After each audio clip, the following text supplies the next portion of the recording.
l'hôpital Saint-Vincent-de-Paul, dans une nuit, dans la pénombre, une infirmière prend une ampoule qu'elle a l'habitude de prendre, elle injecte un petit enfant et l'enfant meurt immédiatement. L'infirmière pleure, ne sait plus où elle en est, et la première action, c'est de l'emmener au commissariat et ensuite de l'inculper. Un anesthésiste à Montpellier,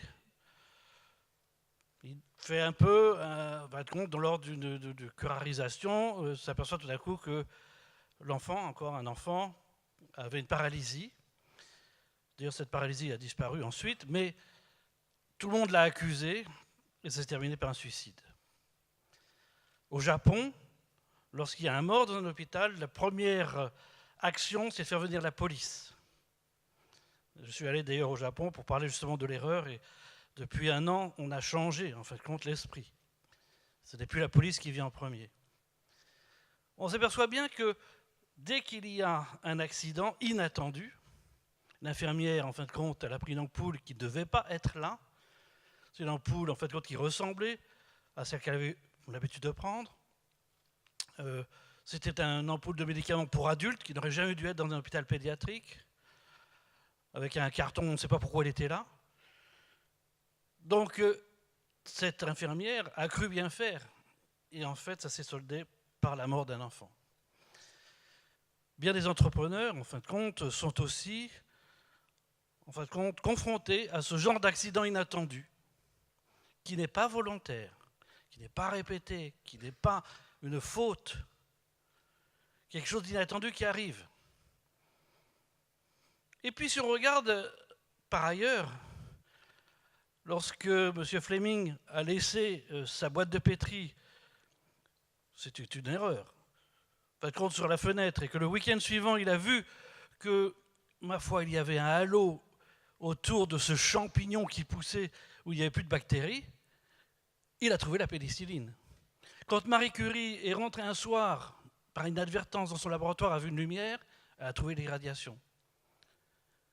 Quand Pasteur avait laissé aussi des germes un peu pendant une semaine, sans s'en occuper, il a injecté à des poules pensant donner le choléra.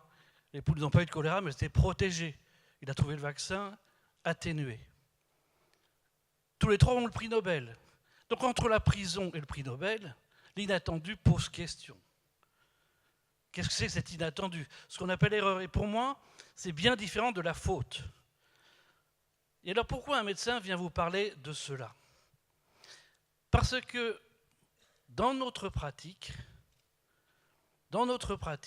les erreurs sont quotidiennes. Il y a 6%, dans tous les pays du monde, 6% d'événements indésirables graves durant les hospitalisations. 6% des patients hospitalisés ont un événement indésirable grave. Ce qui veut dire que dans un service de 30 lits, tous les 4 jours, il y a un événement indésirable grave. 1 pour 1000 de mortalité. Ce qui veut dire en France 15 000 morts dus au traitement. Aux États-Unis, ça correspond à un jumbo qui s'écrase tous les 2 jours. C'est quand même quelque chose d'important. Cette erreur, elle est quotidienne et on est toujours dans le pourcentage, 6% d'événements indésirables graves. Qu'est-ce que l'on fasse quoi que ce soit? Même les plus grands de la sécurité sanitaire américains se sont mis ensemble et ont écrit un chapitre en disant « On a beau tout faire, on n'arrive pas à sécuriser la santé. » La Caroline du Nord a fait en sorte que tous ces hôpitaux soient pendant 6 ans fortement encadrés afin d'éviter toutes les erreurs. Les chiffres ont été les mêmes. En France, on a fait un répertoire qui s'appelle événements indésirables sévères, donc enquête nationale, ENEIS. On a trouvé les 6% comme tout le monde. On a répété 5 ans plus tard pour se dire, après avoir fait beaucoup d'efforts, toujours 6%, et même un peu plus. Alors est-ce qu'il y a une fatalité dans la santé? Ou est-ce que c'est particulier? Est-ce qu'on peut réfléchir autour de cela pour se dire, on se trouve face à des pourcentages, ce qui est beaucoup, d'erreurs qui entraînent des événements indésirables graves sur des patients. Alors voilà pourquoi un médecin, peut-être je veux vous en parler, parce que nous sommes confrontés non pas à une machine bien huilée, non pas à un avion ou une automobile, mais on est confrontés à des hommes malades, avec en plus des maladies assez complexes, souvent qu'on appelle des comorbidités.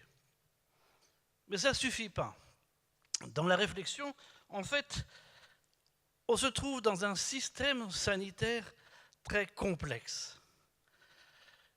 Il y a d'abord beaucoup de monde, 200 000 médecins, 500 000 infirmières et bien d'autres. Il y a d'autre part au moins une centaine de métiers.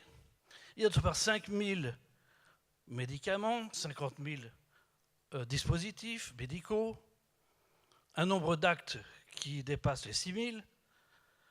Et tout ceci dans une interaction avec des interfaces dans tous les sens, non seulement en interne, mais aussi avec l'extérieur. On est donc dans ce qu'on appelle un peu un système complexe, et qui n'est pas du tout en fait ce qu'on connaît dans un système compliqué où on doit détailler et réparer et refaire les choses. Et c'est là où, en plus, ce système est très évolutif. Nous sommes confrontés, on vient de discuter, confrontés à l'innovation permanente et qui maintenant n'est plus une innovation de rupture tous les 10 ou 15 ans, comme on l'a connu avec l'anesthésie, comme on l'a connu avec le vaccin, comme on l'a connu avec les antibiotiques.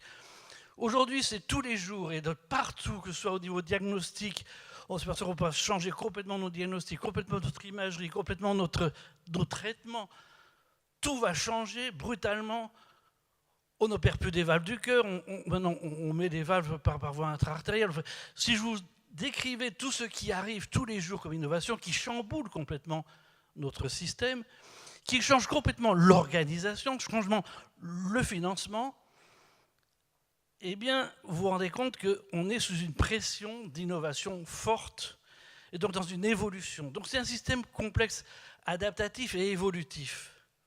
Et donc face à ça, en plus, nous avons maintenant des contraintes à la fois, on le voit bien, médiatiques, juridiques, des procès, mais surtout des contraintes financières qui font qu'on est serré dans ce qu'on peut faire pour évoluer. On n'arrive pas à gérer l'obsolescence, on n'arrive pas à changer en fin de compte nos modes, alors qu'on devrait les changer. Je vais prendre juste un exemple. Les centres de lutte contre le cancer, pour traiter le cancer, ils ont aujourd'hui beaucoup de lits, ils traitent donc beaucoup de patients.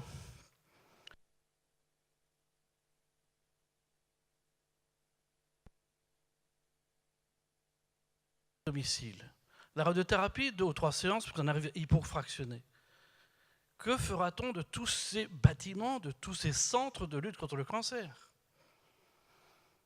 On a même dit il y a plus de 10 ans que rien qu'avec les lits qui sont à l'Institut Curie et à l'Institut Gustave Roussy, ça suffirait pour toute la France. Et encore aujourd'hui, ça va de plus en plus en ambulatoire. Donc on se rend bien compte qu'on est dans un mouvement où non seulement on a des erreurs, mais en plus on est sous une forte contrainte d'évolution. Alors là, on pourrait se poser la question, est-ce qu'on connaît ou non un autre modèle où il y a aussi une évolution? Le seul qu'on connaissait, avant ces nouveaux systèmes que l'on a maintenant un peu gigantesques, le seul qu'on connaissait, c'était le monde vivant. Le monde vivant est un système complexe, adaptatif et évolutif. Le monde vivant a un moteur de diversité. Un moteur de diversité obligatoire. Un moteur qui fait des erreurs. C'est que l'on copie très mal l'ADN. L'ADN qui est la base même de notre code, qui fait qu'on transmet de génération en génération notre patrimoine génétique. En fait, il y a 1% d'erreurs de copie. Heureusement, on a des moyens internes pour pouvoir faire en sorte qu'il y a une édition, comme on dit. C'est-à-dire qu'on fait en sorte qu'on corrige. Mais quand même, il reste beaucoup de ce qu'on appelle des mutations. Et en plus, la nature a un génie à inventer des transposons, c'est-à-dire que des bouts de gènes vont ailleurs. On a créé des moyens de duplication, des moyens de rendre flexible ce qui ne devrait pas être flexible. En principe, la transmission génétique devrait être solide. Et donc, la nature a fait en sorte qu'il y ait une variabilité, mais cette variabilité entraîne un fardeau. Tantôt, c'est bien, parce qu'en fin de compte, c'est mieux adapté que le prédécesseur, c'est-à-dire faire en sorte que la personne qui est, ou l'animal qui est né est mieux adapté, mais bien souvent, et même le plus souvent, en fin de compte, c'est un défaut. Donc on paye cette variabilité avec un lourd fardeau. Et c'est pourquoi la sélection naturelle fait le tri progressivement, ou plus ou moins rapidement, de telle sorte que le fardeau s'amenuise. Mais on se rend bien compte que pour pouvoir évoluer, pour pouvoir s'adapter, il faut faire des erreurs, il faut avancer, il faut créer l'erreur, de telle sorte que l'on puisse trouver une nouvelle situation qui soit plus adaptée, plus en phase avec l'environnement, plus en phase avec tout ce qui est qui entoure en fait compte cet être vivant. Donc il y en a donc une première notion importante, c'est que l'erreur est inhérente à l'évolution. L'erreur est le moteur de l'évolution. Donc on doit y réfléchir et on se rend bien compte que en fait on avait affaire auparavant sur des systèmes compliqués pour lesquels on devait réparer, on gardait vraiment le même produit, et ce produit devait être fixé, bien connu, bien fait, et on réparait à chaque fois qu'il y avait quelque chose qui n'allait pas. C'est toute une ingénierie. D'ailleurs, on n'aime pas qu'un pont puisse s'effondrer, on n'aime pas qu'un barrage puisse s'ouvrir. Donc on fait en sorte que l'inattendu, en ingénierie, en fin de compte, est une catastrophe. Mais inversement, lorsqu'on est dans un système évolutif et adaptatif, l'erreur, l'inattendu, peut être en fin de compte un grand moyen d'évolution. Et c'est ça où, en fait, quand on regarde le taux d'erreur en santé, dans les pourcentages, comme je disais tout à l'heure, et le taux d'erreur de la nature qui évolue, on est aussi dans les pourcentages. Donc il faut un taux assez élevé d'erreur pour pouvoir faire en sorte qu'on puisse évoluer. Et ces systèmes adaptatifs, évolutifs, en fait, vivent entre deux morts. La mort du fait qu'ils soient fixés, figés, sans aucune variabilité. Et là, on sait qu'un jour ou l'autre, on sera tout à fait en dehors de ce qui se passe à l'extérieur. Regardez Kodak. Kodak, pendant très longtemps, a continué à faire des films et des films et des films. Et donc, il a amélioré, en fin de compte, ses films argentiques et autres.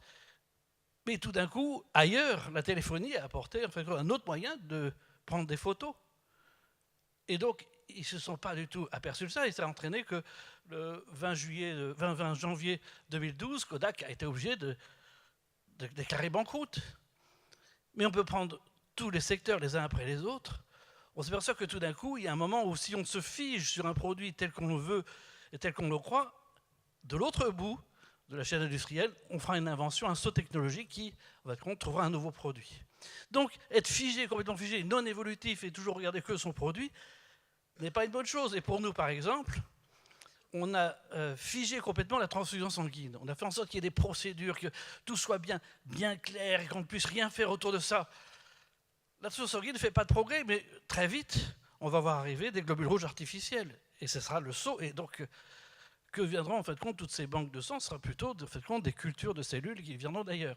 Donc, on se rend bien compte qu'il y a là, en fait, lorsqu'on est trop figé, on risque d'avoir une certaine mort par immobilisme. Mais de l'autre côté, avoir trop de variabilité, trop d'erreurs, trop de fardeaux peut entraîner un chaos. Donc il faut vivre en équilibre entre les deux, de telle sorte que l'on puisse, comme sur une bicyclette, que l'on puisse ni être arrêté, ni aller trop vite, mais il faut pouvoir rouler. Donc il y en a donc une réflexion sur essayer d'évoluer, mais pas trop évoluer. Et là, il y a à peu près 3 dangers, j'en vois 3, mais il y en a peut-être d'autres. Le premier, c'est de se dire, lorsque j'ai un système comme ça, avec beaucoup d'erreurs, je vais fragmenter. En fragmentant, je pourrais mieux gérer chacun des secteurs, je pourrais faire en sorte qu'il n'y ait pas du tout d'erreurs, et sécuriser complètement chacun de ces petits fragments.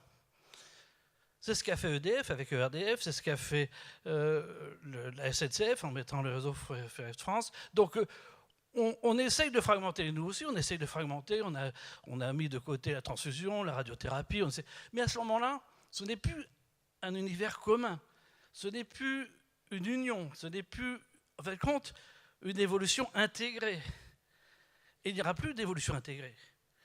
Et donc, ce sera des moments où chacun évoluera pour soi, chacun aura ses objectifs, chacun vivra pour lui. Et ce n'est pas, en fin de compte, on se rend bien compte, les trous qui existent entre EDF et RDF. J'ai fait partie d'un groupe qui s'appelle Saint-Dinic, où ils étaient tous en train de dire qu'il faut retourner à l'intégration pour la sécurité, parce que les interfaces entre ces fragments entraînent de nombreuses erreurs et de nombreuses catastrophes. Le deuxième danger, c'est de se laisser des dissensions internes. C'est-à-dire que chacun va courir pour lui-même. Je vais prendre un exemple que je connais, c'est l'hôpital, par rapport à la dépense d'assurance maladie. L'assurance maladie cherche à minimiser les dépenses, à faire en sorte que ce soit optimisé. Mais l'hôpital qui a une gestion propre, lui, il cherche au contraire à augmenter le volume de son activité puisqu'il est payé à l'activité. Donc l'un est inflationniste, essaye d'augmenter son activité, et l'autre cherche en sorte que au contraire, ça soit en fin de compte en diminution. Et donc il y a deux objectifs différents dans un même système. Et on se rend compte aujourd'hui que ça ne va pas du tout. Il faut revoir complètement en fin de compte cette tarification à l'activité. Le troisième élément, c'est de laisser agir trop fortement une pression extérieure.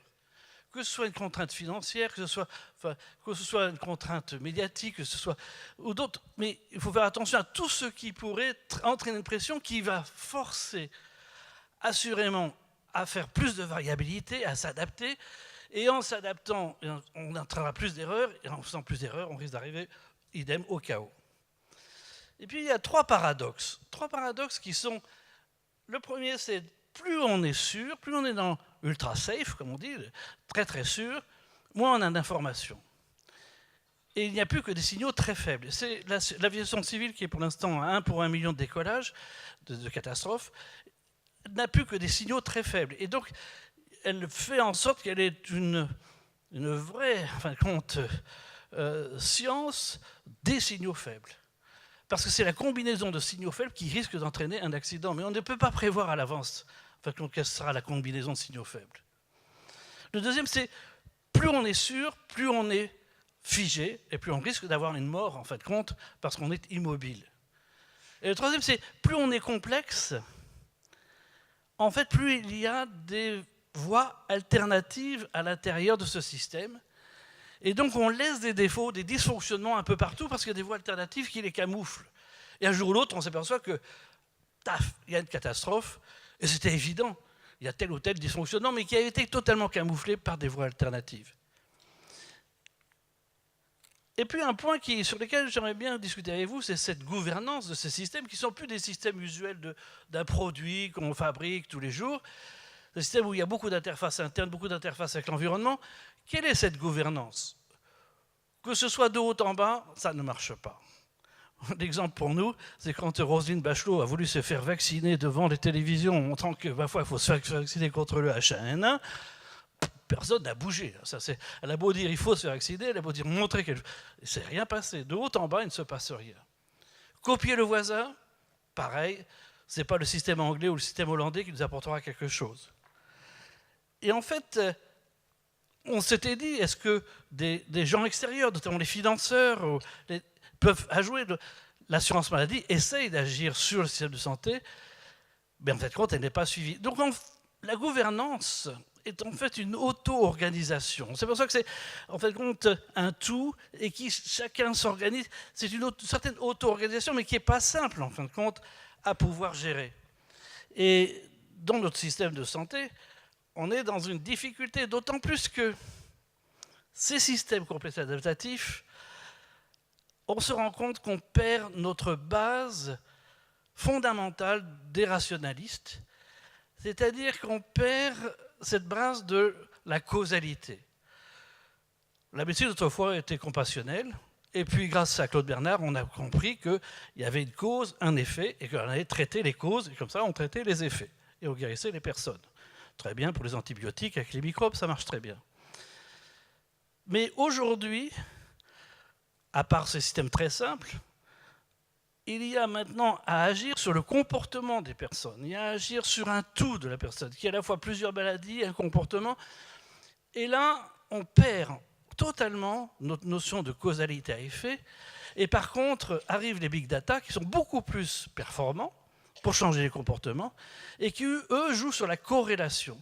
Donc on change complètement de pensée en médecine depuis la relation de cause à effet à la corrélation. Et la corrélation n'a rien à voir avec la relation de cause à effet.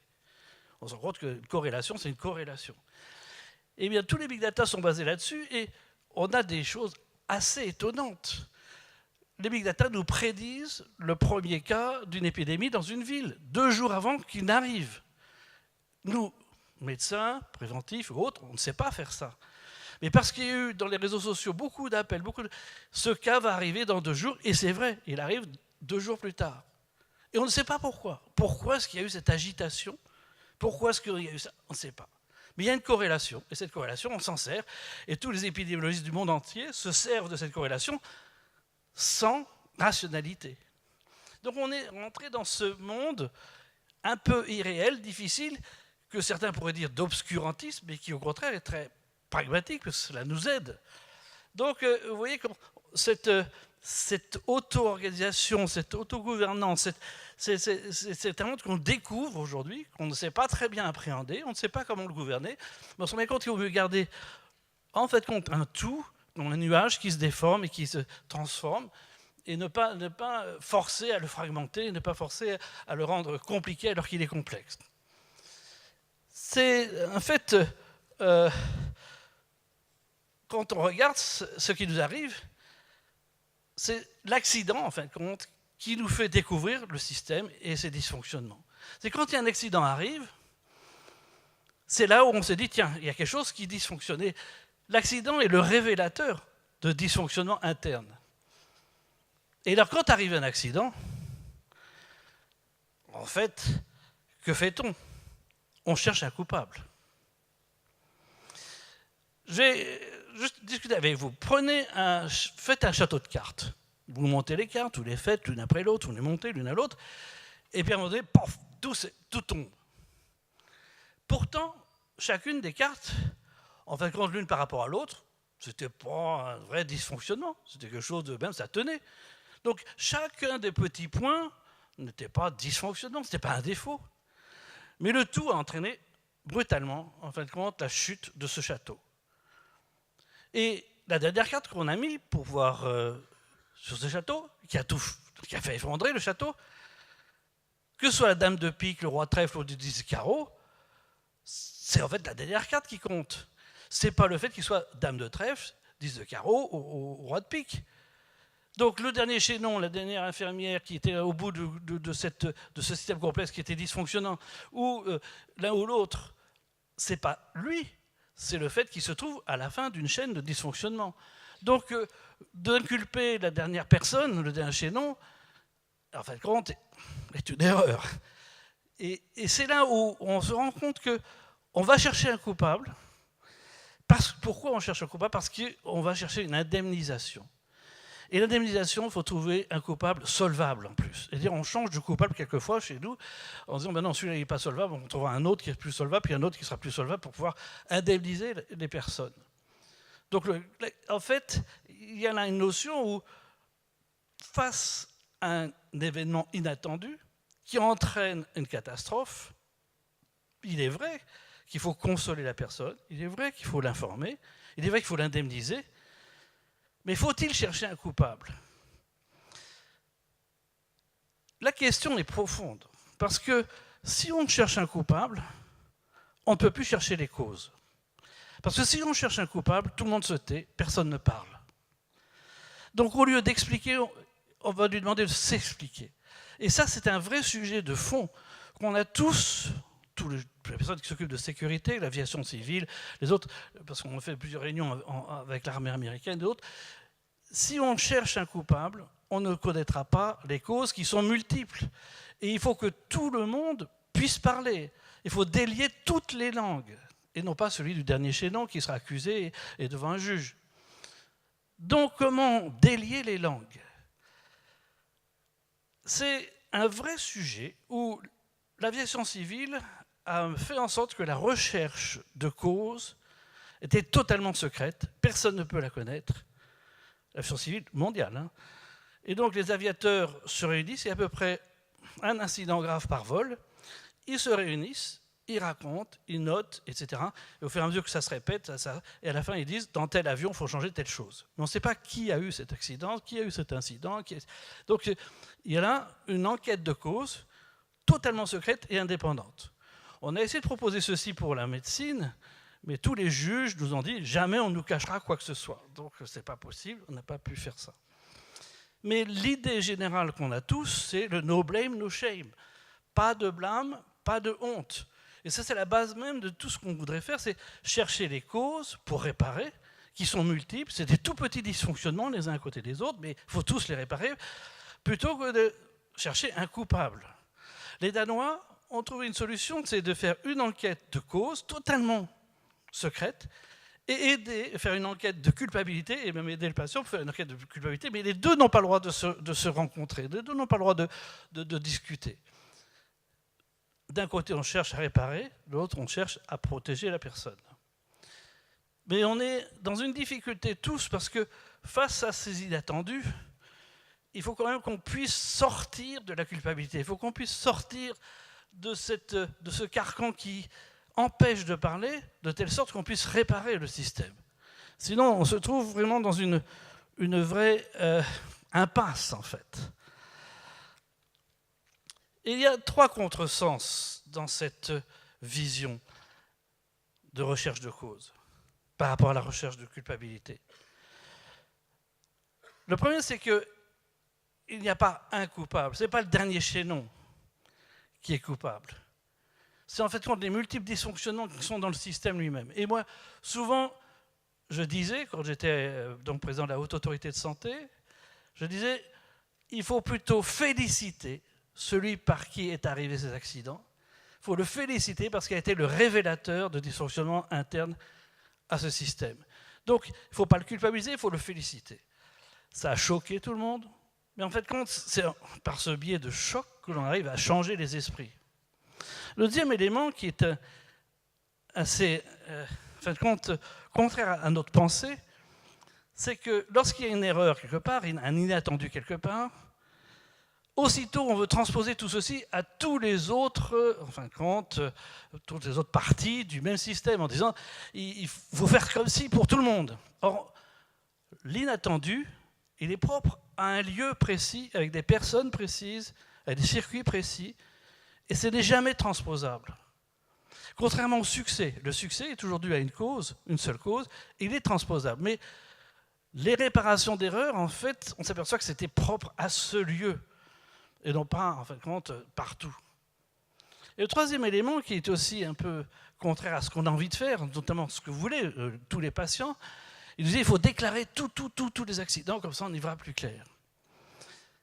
Et d'ailleurs, la Grande-Bretagne a fait cela. Elle a créé une agence entière, la Patient Safety Agency, pour avoir toutes les déclarations de tout le pays et les enregistrer. Et ils étaient très contents parce qu'ils ont été à 15 millions de déclarations par an, ils ont monté à 20 millions par an, à 30 millions.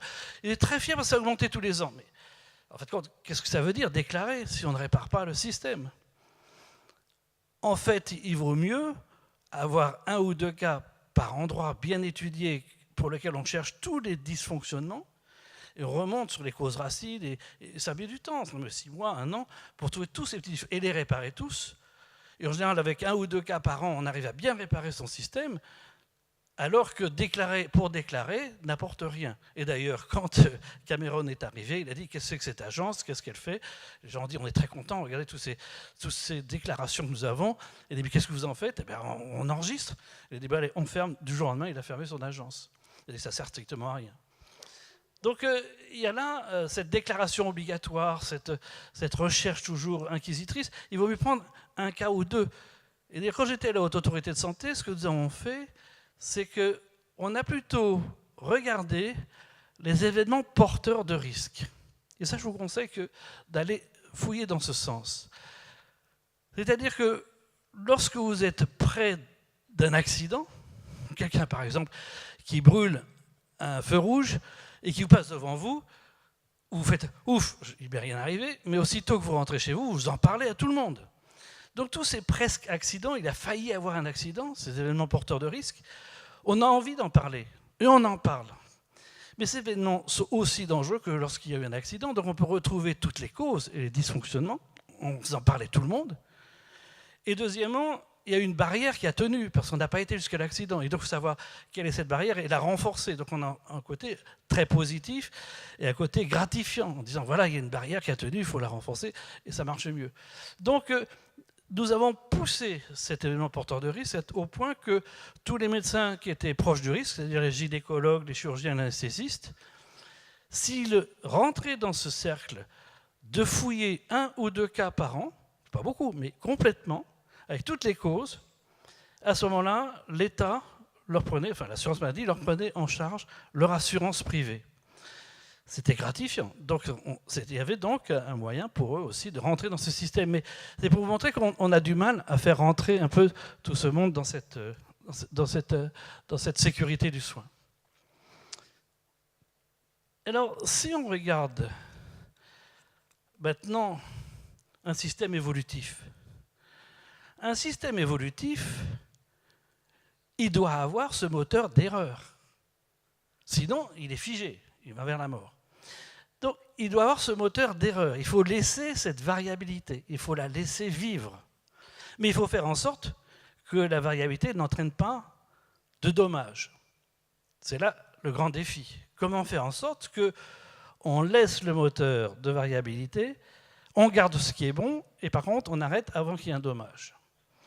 Et là, il y a 2 écoles de sécurité qui se confrontent, qui sont l'une en disant il faut mettre beaucoup plus de prescriptions, des protocoles, des processus, des chefs de processus, des contrôles et des contrôles de contrôle, et l'autre qui dit l'inverse, laissons l'autonomie. Ça peut paraître bizarre. En fait, ces 2 écoles ont une origine différente. La première, c'était durant la dernière guerre, la marine américaine a eu ses bateaux détruits brutalement, 25% détruits brutalement. Et elle s'est dit, autant je peux construire des bateaux en 6 mois, mais mes équipages, il m'a fallu 10 ans au moins pour les former. Donc on n'arrivera pas à être apte à pouvoir se défendre. Et ils ont, à cette époque, initié des protocoles. Devant telle situation, on doit faire ça, ça, ça, ça. Dans telle situation, on fait ça, ça, ça, ça. Dans telle situation, ça, ça, ça, pour naviguer, pour faire à la fois des pilotes de bateaux. Et chacun avait un registre d'ordre qu'on appelait les protocoles. Et en 6 mois, en fait, ceux qui suivaient les protocoles étaient aussi performants que ceux qui avaient 10 ans d'éducation. Ça a été magique. Magique. On a cru que le protocole pouvait tout faire. En fait, c'était magique pour l'efficacité, mais c'est peut-être pas magique pour la sécurité. Mais on l'employait partout. On a mis des protocoles partout avec des contrôles de protocole, être sûr que le protocole est bien suivi, etc., etc.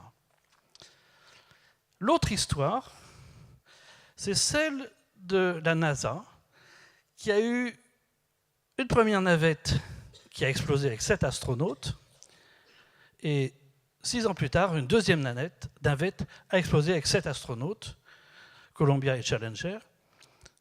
Et là, la NASA a convoqué les plus grands penseurs de sécurité, parce qu'il y a une science de la sécurité. Il leur a dit, écoutez, on a tout fait pour que ça n'arrive pas. Tout le monde a suivi vraiment son protocole, et pourtant, on a eu 2 accidents majeurs. Et ces chercheurs ont dit, c'est parce qu'il n'y a pas eu de résilience. On n'a pas su faire, en fin de compte, face à la variabilité, et vous avez toujours suivi des protocoles. Et qu'en fait, il y a toute une science, la résilience générique, c'est-à-dire de se trouver face à une variabilité avec des ordres qui peuvent être des contre-ordres par rapport à ce que disent les protocoles. Et donc est né de ce fait ce qu'on appelle l'autonomie ou ce qu'on appelle la résilience engineering, donc une deuxième idée donc, de la sécurité. Donc il y a une première qui suit des protocoles, des prescriptions, et puis une deuxième qui au contraire cherche à être plus autonome, à être plus résilient, à garder cette variabilité. Et d'ailleurs, ils se sont aperçus que dans la variabilité, on gardait aussi le côté bénéfique de l'erreur. Ceci nous amène à avoir 2 conceptions totalement différentes de ce que l'on peut mettre en place, nous dans la santé, d'autres ailleurs, au point de vue organisation et sécurité à l'intérieur de de nos entreprises, entre guillemets. L'aviation civile a choisi la prescription. L'aviation civile a dit, moi je veux, c'est le commerce d'abord, je veux absolument que les départs se passent à heure fixe, les arrivées à heure fixe, et donc tout le monde suivra des protocoles, des checklists partout. Il y a là un esprit, basé peut-être sur le commerce, mais qui fait qu'on a évité tous les petits ennuis. C'est-à-dire que c'est vrai qu'on arrive à heure fixe, c'est rare qu'il y ait un délai, ça se passe bien, c'est une très bonne, en fin de compte, un très bon commerce qui marche bien. Mais depuis 30 ans, ils n'ont pas fait un seul progrès sur la sécurité. Ils sont toujours pour 1 million de décollage, qui est une catastrophe. 10 puissance 1.6. Ils n'ont pas pu augmenter en fin de compte leur sécurité depuis 30 ans. De l'autre côté, l'armée américaine a dit, moi, j'arrête tous ces protocoles, surtout en temps de guerre, et je fais en sorte que c'est l'autonomie qui domine. Donc, plus de leadership, plus de hiérarchie sur le terrain, chacun veille, chacun regarde, chacun fait en sorte que tout se passe bien, c'est variable dans tous les sens, et on fait en sorte qu'on répare au fur et à mesure qu'il arrive quelque chose. Et l'armée américaine a chuté sa mortalité, mais brutalement, c'est au moment de l'Afghanistan, mais brutalement, en fin de compte, par rapport à ce qu'elle connaissait auparavant.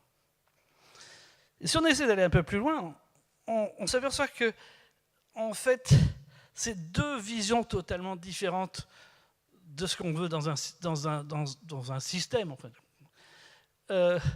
Tantôt, on voudrait que tout le monde suive vraiment ce qui doit être fait, ce qui entraîne que les gens se déresponsabilisent petit à petit, ce qui entraîne que petit à petit, on est plus apte à avoir du burn-out, puisqu'on est out, on est en dehors, alors que dans l'autre, dans la résilience, on doit être en veille permanente, on est plutôt toujours prêt à réagir, et on est toujours prêt à travailler plus, à faire en sorte que tout se passe bien.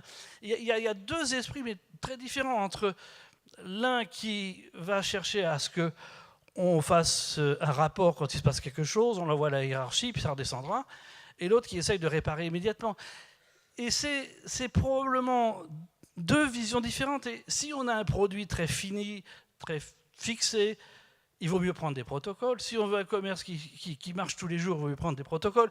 Mais si on a un système qui est évolutif, avec un environnement évolutif, avec beaucoup d'innovation à l'intérieur, avec beaucoup de changements à l'intérieur, avec beaucoup d'interfaces, il vaut mieux être dans l'autonomie. Il vaut mieux être dans cette confrontation à la variabilité et faire en sorte que tout le personnel, il n'y a plus de hiérarchie, réagisse chaque fois qu'il arrive un événement, puisqu'on a voulu cet événement, on a voulu qu'il y ait l'erreur, on a voulu que ce moteur de variabilité, ce moteur d'évolution existe. Donc on est dans deux mondes différents et deux mondes sur lesquels on doit tous réfléchir, parce que où on se situe dans l'un, où on se situe dans l'autre. Moi, personnellement, je pense que pour la santé, il faut mettre des checklists, quelques protocoles, mais peu, parce que sinon, on embouteille, on englue, on déresponsabilise les personnes. C'est ce qui se passe d'ailleurs aujourd'hui. Donc, on fait en sorte que on n'est plus du tout dans le coup, ou bien on fait en sorte que c'est le talent, la veille, le fait qu'on soit en réaction qui fasse marcher. Et je pense qu'il faut peu de checklists et beaucoup de veille, et beaucoup de talent, et beaucoup de... C'est comme si on conduisait... Le protocole, c'est quoi? C'est sur les accidents précédents qu'on les crée. C'est comme si on conduisait qu'avec un rétroviseur. Alors que l'inattendu, c'est ce qui nous arrive, qui n'a jamais été connu, qui est inédit, et qui vient devant nous. Et là, c'est regarder devant soi. Et si on conduit qu'avec un rétroviseur, c'est un peu difficile. Surtout quand il y a l'inattendu qui passe devant soi, avec un piéton ou autre chose. Donc, on se rend bien compte qu'il y en a un choix. Il faut peut-être les deux, mais bien doser, en fin de compte, l'un par rapport à l'autre. Et ça dépend de la situation où on se trouve. Et je crois que c'est important de se dire, je me trouve plutôt dans une situation avec un produit fini, fixé, et j'attends le saut technologique de quelqu'un d'autre, parce que ça ne viendra pas de chez moi. Si je ne suis pas ce qui se passe et que je ne fais pas rentrer l'innovation chez moi, le saut technologique viendra un jour ou l'autre. Mais ce n'est pas moi, enfin ce sera un autre qui est industriel ou un autre établissement qui le fera. Ou bien on veut être dans le coup, tout le temps dans le coup et tout le temps dans l'innovation. Et à ce moment-là, il faut quand même qu'on puisse vivre avec l'erreur, vivre avec ça, puisque c'est inhérent, puisque c'est le moteur. Et donc, je terminerai là-dessus. À vous de voir un peu, comme je l'ai fait pour la santé, est-ce qu'il faut beaucoup de prescriptions et peu d'autonomie, ou beaucoup d'autonomie et peu de prescriptions? Ça dépend en fait compte de ce que l'on fait tous les jours. Merci.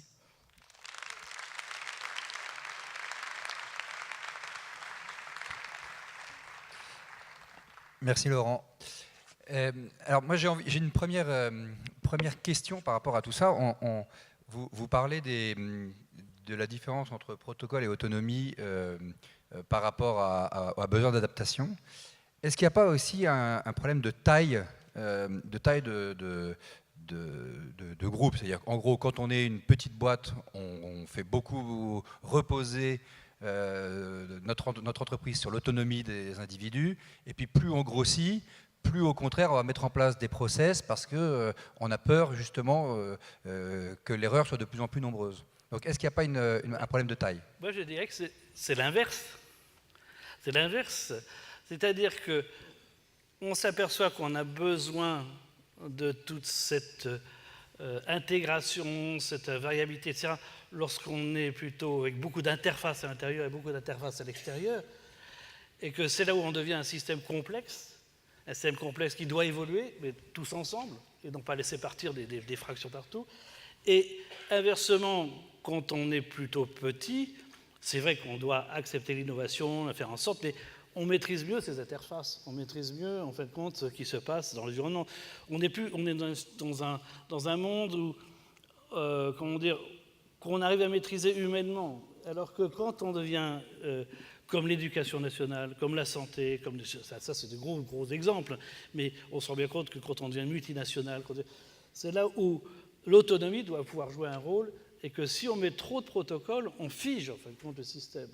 C'est-à-dire que dès qu'on commence à avoir beaucoup de sites, beaucoup d'interfaces à l'intérieur, beaucoup d'interfaces avec l'extérieur, c'est ce qu'on a essayé d'appeler la subsidiarité à un moment donné d'ailleurs.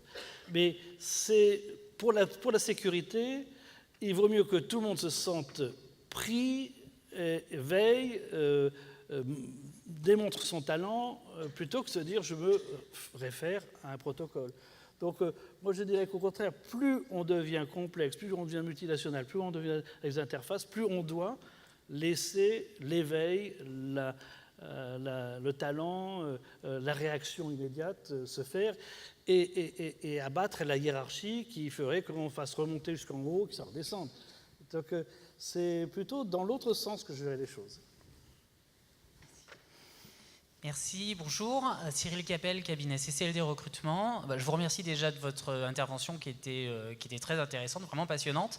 C'est un thème très à la mode, la résilience, la résistance à l'échec. Et je me suis posé une question en fait tout au long de votre explication. Comment est-ce qu'on peut aujourd'hui rendre compatible le droit à l'échec avec le sacro-saint principe de précaution qui est là pour toutes les innovations que nous, entrepreneurs, on souhaiterait faire? Alors d'abord, le principe de précaution ne s'adresse qu'à la nature, qu'à l'écologie. Nous, on est confrontés, on nous dit toujours ça, pour la santé aussi, la même chose. On dit principe de précaution. Le principe de précaution ne s'adresse pas à d'autres domaines que celui de la nature.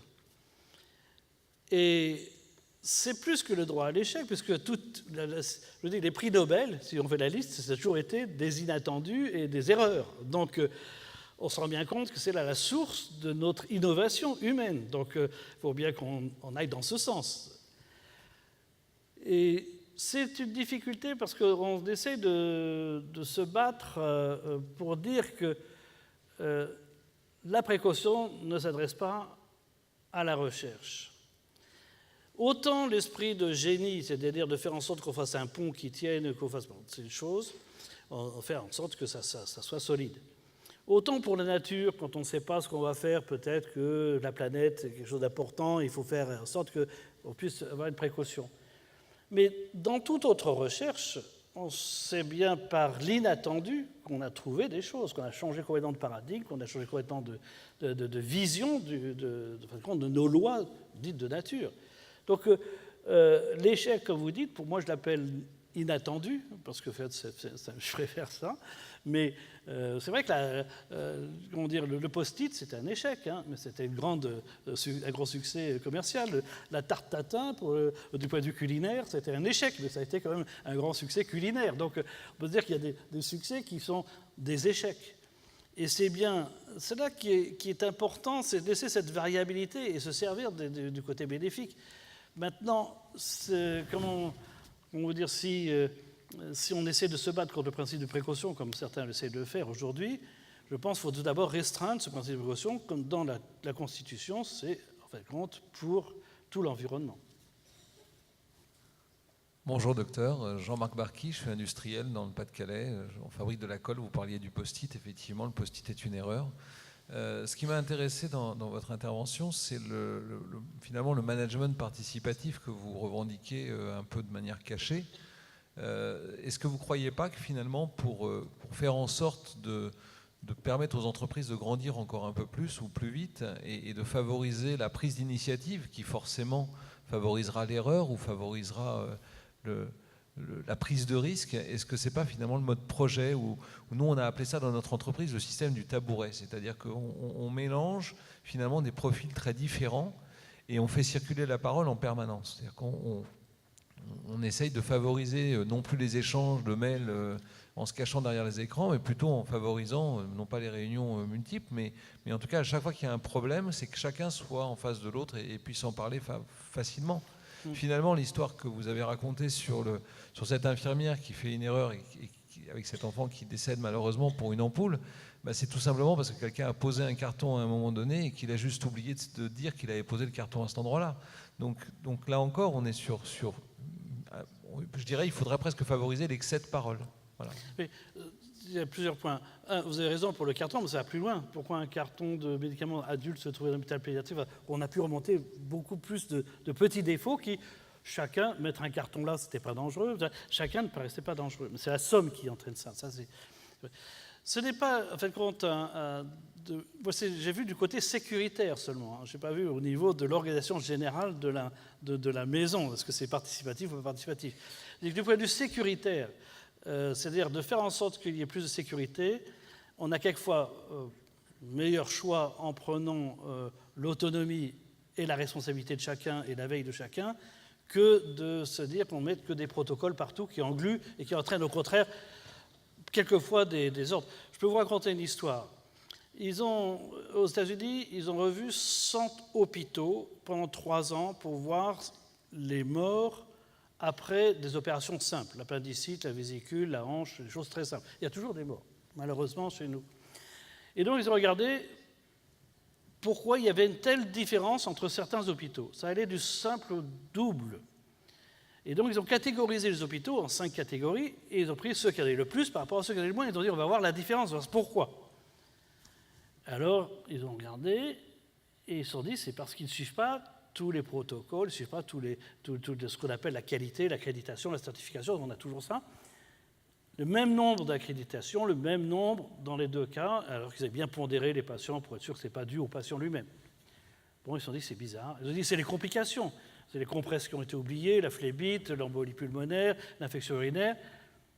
Même nombre des 2 côtés. Même nombre de complications, ceux qui ont le double de mort par rapport à ceux qui n'ont pas. Mais d'où vient, en fait, compte cette différence?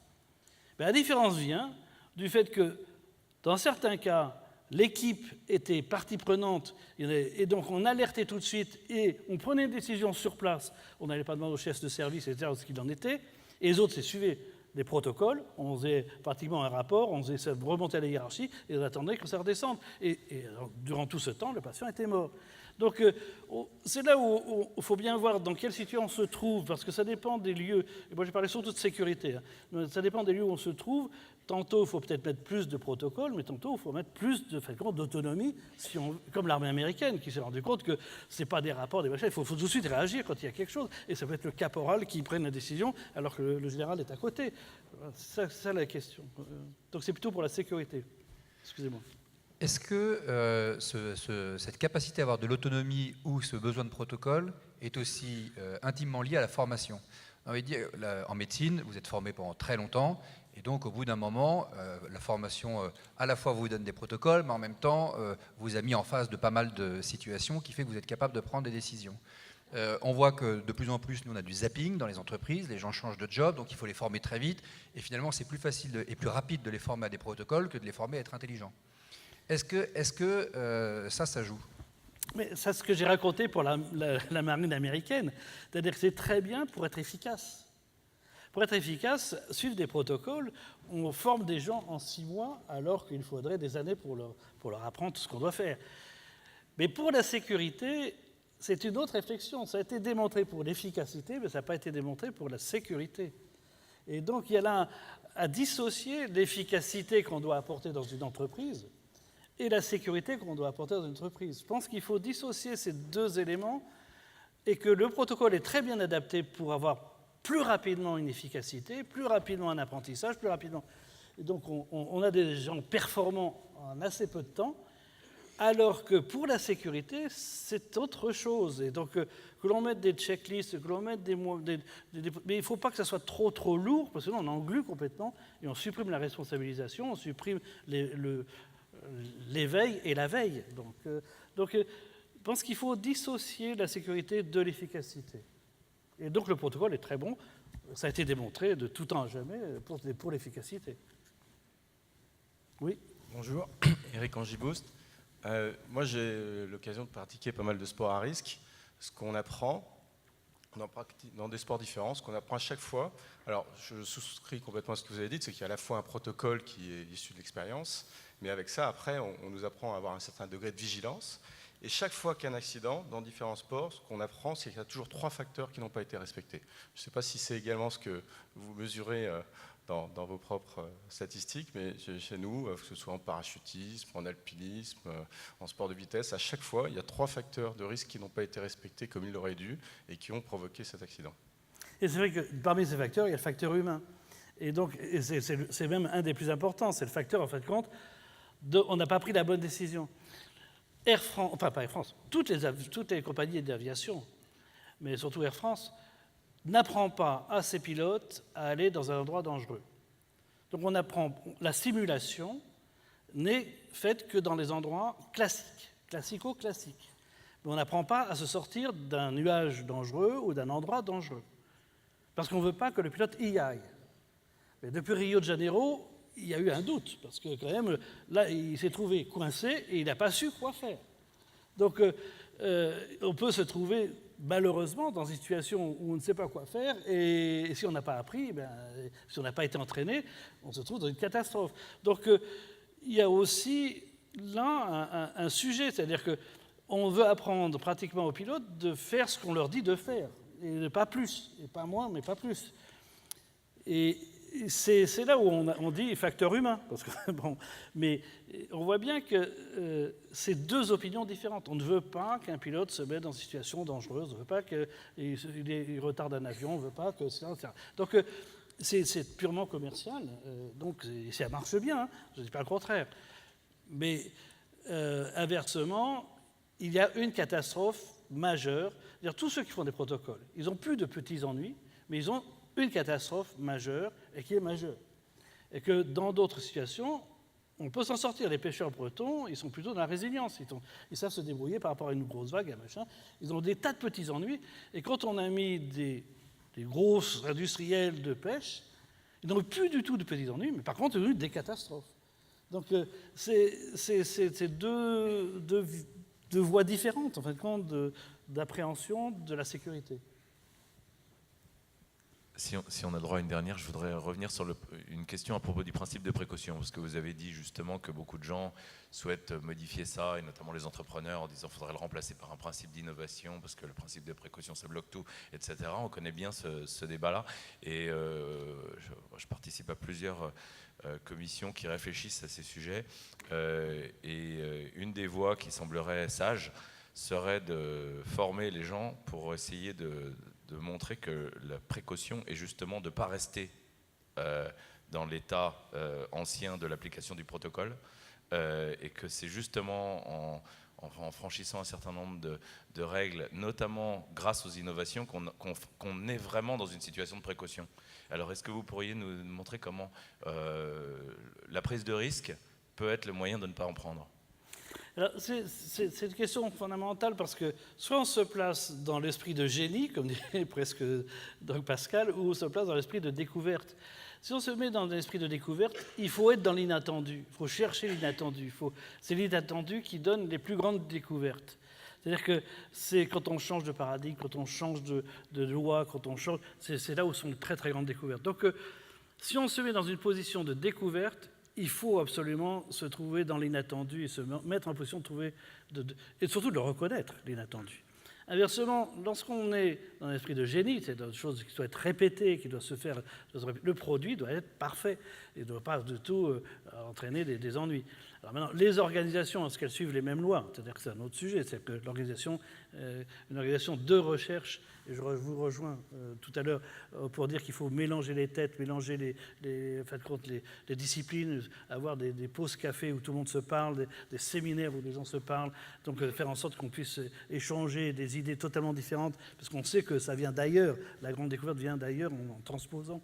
Sur toutes nos grandes découvertes biologiques sont faites comme ça, par des soirées avec du cognac, donc, en discutant. Donc c'est vrai que pour les organisations, c'est plus difficile à se dire qu'on se met dans une situation de découverte et d'innovation, ou on se met dans une situation au contraire de reproduction. Mais il ne faut pas aller trop loin dans le contrôle du contrôle du contrôle du contrôle. J'ai discuté avec les gens avec les dirigeants de chez Michelin, où ils avaient des contrôles de contrôle et contrôle. Et bon, mais à la fin, chacun pense que c'est l'autre qui a contrôlé, puisque quand on a plusieurs contrôles de contrôle, et à la fin, il y a des choses grossières qui passent à travers ça. Donc c'est sûr que le protocole, le contrôle, en médecine, on met de plus en plus de chefs de processus, et maintenant des contrôles de processus. On rentre dans une ambiance de déresponsabilisation, dans une ambiance de non-innovation, Et je peux vous terminer parce que la plus grande découverte que j'ai faite, moi, c'était en fait un événement totalement inattendu. J'avais une patiente qui était mourante, qui avait une leucémie qui rechutait, que tout allait extrêmement mal. Je la renvoie chez elle en Bretagne pour qu'elle voie sa famille en disant « Médecin, donnez-lui une petite dose de tel médicament, ça peut retarder sa mort de 2 jours, 3 jours pour qu'elle voie toute sa famille. » Et je vois 3 mois plus tard la patiente totalement normale devant moi à la consultation. Ça vous prend, vous vous dites qu'est-ce qui se passe. Et en fait, le médecin m'a dit ça a été très difficile, mais j'ai mis la petite dose tout le temps, et tout est revenu normalement. Et en fait, compte cette leucémie, au lieu d'être traitée brutalement par une chimiothérapie, comme on faisait tous, elle est revenue normale, progressivement. Et c'était notre découverte de comment on transforme une cellule maligne en cellule normale, c'est qu'on a pu transformer les cellules malignes en cellules normales. Donc, mais c'est à partir d'un patient qui m'a entraîné. Mais il faut aussi choper l'inattendu. C'est-à-dire qu'il faut dire, tiens, il y a quelque chose derrière qui est vraiment inconnu et on peut aller plus loin. Donc c'est vrai que quand on a un esprit de découverte, on est dans l'inattendu et qui est profitable et qui est inversement dans l'esprit de génie, de produit qui doit être fini. Il faut être plutôt vraiment à faire attention à ce que tout soit bien ficelé et bien figé.